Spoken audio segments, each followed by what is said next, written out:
Every year, award season rolls around like a global roll call. Hollywood, Nollywood, London, and Asia. Each region stepping forward to celebrate its storytellers. But when you look at the Caribbean, quiet on set.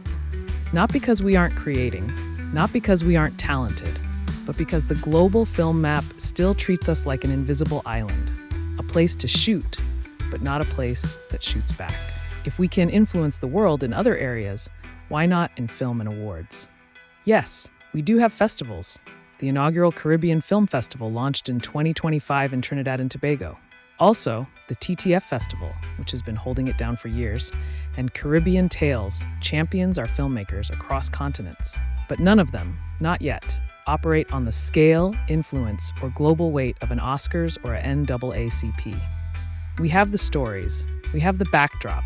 What we don't have is the machinery that turns culture into industry. So today, we're not talking about who won Best Picture. We're talking about why we're still not in the picture at all. Welcome to Film Without Borders. Are we the invisible islands? Good morning, Chronicles crew. Welcome back to another episode of Caribbean Chronicles by Joss. Today, we're unpacking the award season, not for the fashion or the winners, but for the glaring absence of Caribbean cinema on the global stage. I can't do this alone. So, to the man who can break down a film industry the way some people break down a budget. Dr. K, what's good? Morning, everyone. I've got my notes, my charts, and a notification that my film about May was not selected. Already, sir? And of course, the woman who watches award shows strictly for the glitz, the glam, and maybe the drama. May. What's up, lady? What's up, peeps? I'm ready for my close-up now, please. There is not a camera big enough to show that much ego. If you build it, I will show up. Save the drama, you two. Let's start with the obvious. Every year, the Oscars, BAFTAs, Golden Globes, and Cannes celebrate the best of global cinema. But the Caribbean? We're barely a footnote. Do you think it's because the global industry doesn't see us as a filmmaking region? Like, they'll fly here to shoot pirates, but won't fly here to scout directors. Correct. We're world-class scenery, but still fighting to be seen. And the truth is, award shows reflect ecosystems. You get recognized when you have institutions, funding, distribution, and visibility. We have stories, but not the systems. Can we expand on that ecosystem? What do we actually have, and what's missing? We have vibes, and vibes don't come with trophies. Right, vibes are the spark, but an ecosystem is the engine, and ours is still missing a few key parts. Start with the institutions. The Oscars have the Academy. London have the British Film Academy. These are bodies that set standards, lobby for funding, train talent, and shape the industry. We don't have a unified Caribbean Film Academy with that kind of influence. So basically, we have talent, but no headquarters. Close, my friend, but let me continue and explain it to you. Then there's funding. Global industries have grants, film councils, tax incentives, private investors, and national budgets. Caribbean filmmakers are still crowdfunding, hustling side gigs, or paying out of pocket. Next is distribution. Hollywood has global pipelines, theaters, streamers, international buyers. The Caribbean doesn't have a regional distribution network. A film made in Jamaica might never screen in Barbados. A film made in Trinidad might never reach DR. So we can't even guarantee our own neighbors will see our movies. Not consistently, at least. Here's the last one, and that is visibility. The Oscars have decades of branding, media coverage, and global prestige. Caribbean cinema doesn't have a platform with that kind of spotlight. Not yet. And that's why we're invisible during award season. Not because we lack creativity, but because we lack the infrastructure that makes creativity count. The Trinidad and Tobago Film Festival is trying, and we have to give them credit.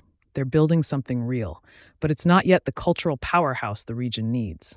These are bodies that set standards, lobby for funding, train talent, and shape the industry. We don't have a unified Caribbean Film Academy with that kind of influence. Because one festival can't carry 15 nations, we need a regional institution. Something with the weight, funding, and infrastructure to elevate Caribbean cinema, not just showcase it. So basically, we need our own Oscars. Not a copy, May. more like our own Caribbean version. You know, we don't copy people. People copy us. Something rooted in our identity, our stories, our lens. And that brings me to something important that happened this past week, the CARICOM meeting. Leaders from across the region sat down to align on trade, mobility, climate, and the future of the Caribbean. And if we're talking ecosystems, that's the perfect example of what coordination can look like when the Caribbean decides to move as one. Big people meeting, big decisions. It showed something powerful. When the Caribbean decides to coordinate, we can move mountains, we can negotiate, we can build frameworks, we can set standards. But in film, we're still operating like 15 islands with 15 different dreams. No shared film fund, no regional distribution network, no unified tax incentives, no cross-island production pipeline. So CARICOM is giving unity, and Caribbean cinema is giving group project where only two people doing the work. Exactly. CARICOM showed us what regional alignment looks like. Caribbean cinema is still waiting for its version of that table. And while the region debates coordination, creators are facing their own dilemma. A Jamaican entrepreneur said it perfectly on his Instagram page. Do we invest and remain broke, or impress and remain broke? Listen, when you showed that to me, I had to admit, my brother Cleo Jones from Raised Right Poultry Farm was spitting bars. And that dilemma exists because we don't have the ecosystem we just talked about. No grants, no film councils, no regional investors, no distribution guarantees. So creators are forced to choose between two versions of struggle. The long game is investing in gear, talent, permits, making world-class content. But the world hasn't figured out how to pay us for that yet. It feels like it's better to be broke because the money is on the screen. Than to be broke because the money is on the gram. It's a no-brainer. We are winning the aesthetic war, but losing the infrastructure battle. We're decorating a house but live in an apartment. Dr. K, why are you dragging the people them like this? I'm dragging us into clarity. And that clarity is important because creators aren't failing. The system is. And until we build one, every filmmaker in the region is going to feel like they're choosing between two versions of the same uphill climb. So now that we've talked about the ecosystem we don't have, let's talk about the one we could build. Because the Caribbean doesn't need pity, we need architecture. We need the blueprint. Start with a regional film fund, something that gives filmmakers access to real capital, not just vibes and hope.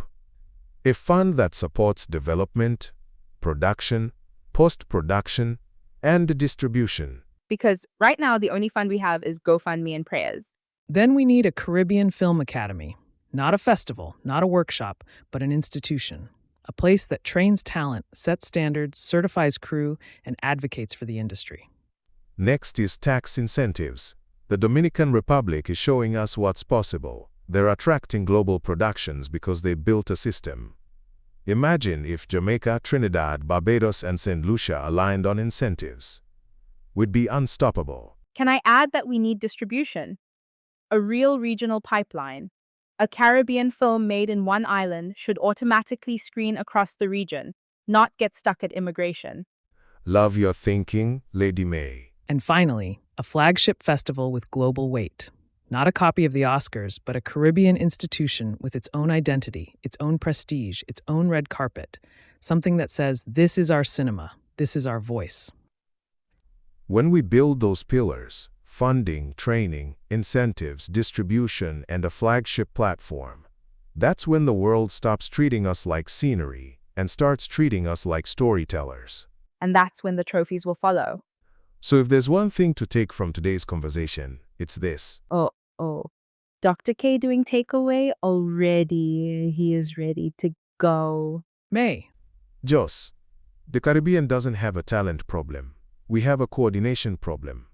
Our filmmakers aren't waiting for permission. They are waiting for infrastructure.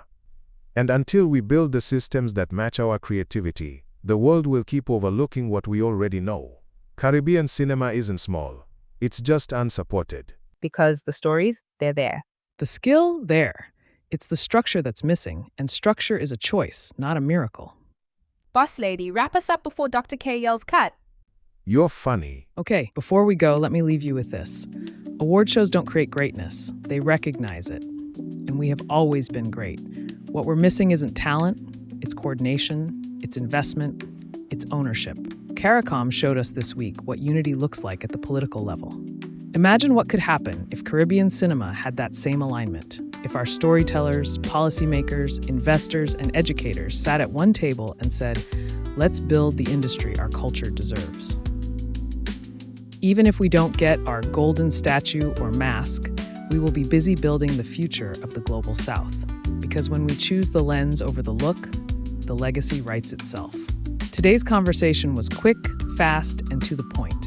We wanted to waste no time in telling you we need to see our faces on global stages holding our own trophies, made by us, for us, delivered to us. If it made you rethink the Caribbean's place in global cinema, share this episode with a filmmaker, a dreamer, or someone who believes the Caribbean deserves more than a cameo. I can be an extra on set or even a producer. Dr. K, my friend, lend me some money? No. Okay, accountant Kimmer. You too. And May, aren't you married to a rich man? Is she telling my business? Now that is funny. As always, I'm Joss with Dr. K and May, pushing the culture forward, and we'll meet you right back here next Wednesday. Caribbean Chronicles by Joss is produced by Joss Productions. Copyright 2026. All rights reserved.